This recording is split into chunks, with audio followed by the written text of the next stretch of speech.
Let me tell you a story here. This one is true. I'm about 31, 32 back when this story happened. I'm not that anymore. I've been in ministry now for about 3 years at that time, and I was struggling. When I first became a pastor, I was a pastor at a big church, and I was really excited. I felt like I'd arrived. I was so excited to be pastor of this church. It was just great. I worked really, really hard. I did my part. God did his part. It was all just extraordinary. I was really proud. But then you know what I found out? Ministry sucks. And I really struggled. Here's what I was struggling with people. People they're not nice. They're just mean. They were mean to me. I was struggling with my boss. He's busting my chops all the time. I was really struggling, and I needed something. I needed something bad because I was getting ready to cut bait. And so we went to this pastoral conference up in a nice resort town in Central Oregon. It was just beautiful. And we're on a golf course, and we're staying at these nice condos. And it's all the pastors and wives and some of our elders and their wives. And we're just having this time of worship in one of the cabins. So there's about 30 of us there. And the Spirit of God was just thick in that place. And everybody, hands up, they're worshiping, crying. And I'm telling you, I was just grieved in my heart. Do you know that if every encounter with God for you is pleasant, you're not encountering God? This was not pleasant. My heart was so heavy and so grieved and just wrenching. I had to get out. I had to get out of that place. So I left. I kind of snuck out the back. And it's about 11 o'clock at night. It's high desert. And the sun, the moon is just as bright as the sun. So it's like walking in the daytime. So I'm walking on this golf course of this resort town that we're in, this resort area. And I'm walking on the golf course. And I'm just praying. I'm crying out to God. I go, God, I'm a basket case. I don't know what to do. I'm just tired. I'm done. I don't know what, God. I need something. So I'm walking. I'm crying. I'm walking. I'm crying. I kind of come up this little rise. And I come up to a little lake, as you'll find in golf courses. And I'm just lifting my hands to heaven, saying, oh, God, I'm dying here. You gotta give me something. Hand to heaven, this is a true story. Right at that moment, about 20 to 30 feet away, there is a huge explosion. And out of the sky drops a Canadian goose. Hand to heaven. True story. Now, I don't know what's going on. I'm freaking out, if I'm honest.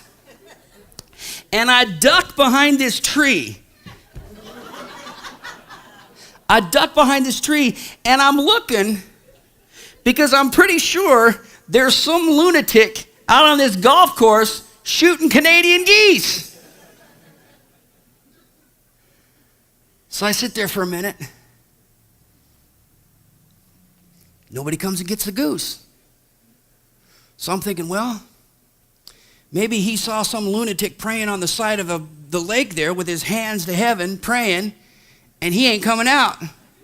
Maybe this guy thinks I'm as crazy as I think he is. So I said, well, I better say something, because he knows I'm here, and I know he's there. So I say, nice shooting, Tex. You want to come get your goose? And I wait. Still nobody comes. So then I'm thinking, this is kind of getting weird here. This is more than kind of an awkward moment. So I sneak away, thinking, well, I'll just leave. And if I just leave, the guy will come get his goose. That'll be it. So I kind of sneak away, and I'm finally walking home, and my legs are kind of weak, and I'm a little bit unnerved by all this. And a couple of my friends, the pastors that were on this conference, this retreat with me, were coming the other way. And they say, Jim, what the heck happened? He said, we were in there praying, and all of a sudden, you were just gone. And then all of a sudden, all the lights went out. And that's the first time I thought, oh my gosh, that's what happened. And I said, you guys are not going to believe this. I'm out there praying, asking God for a sign, and this big old gigantic Canadian goose comes flying into the power lines. So we got to go back and find this goose. It wasn't some lunatic shooting birds on a golf course after all. It was God. Now I've got two ways to respond to this. One way for me to respond is, well, after all,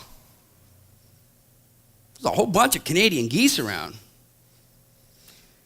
The environment of humanity and the environment of Canadian geese is largely the same. Canadian geese love large, sprawling land masses with lots of green grass and standing water. The more golf courses we tend to build, the more habitat we create for Canadian geese. In fact, some communities are dealing with a huge glut of Canadian geese. What are we going to do with them? So one frame of mind is to say, well, there's just a lot of Canadian geese. And if you start wandering through a golf course in the middle of the night, chances are you're going to rustle some of them up and they're going to fly. And since there's so many, it's likely one or two of them are going to hit a power line, right? Or you can say, at the right time, when a young pastor is dying inside and needing a hand from God, God, who orchestrates how much land mass Canadian geese need to live and how many Canadian geese it takes to all fly at one time and for one of them to hit a power line, and the same God that moved on somebody's hearts to put the power line there in the first place, and the same God that decided a pastor should have a conference in the middle of this desert, this high desert where a pastor's going to be praying and crying, and all these geese that are just going to be flying up all at the right time and hit that power line that somebody put there in the first place, that God knew exactly when that pastor was going to need a touch. And he gave it to me.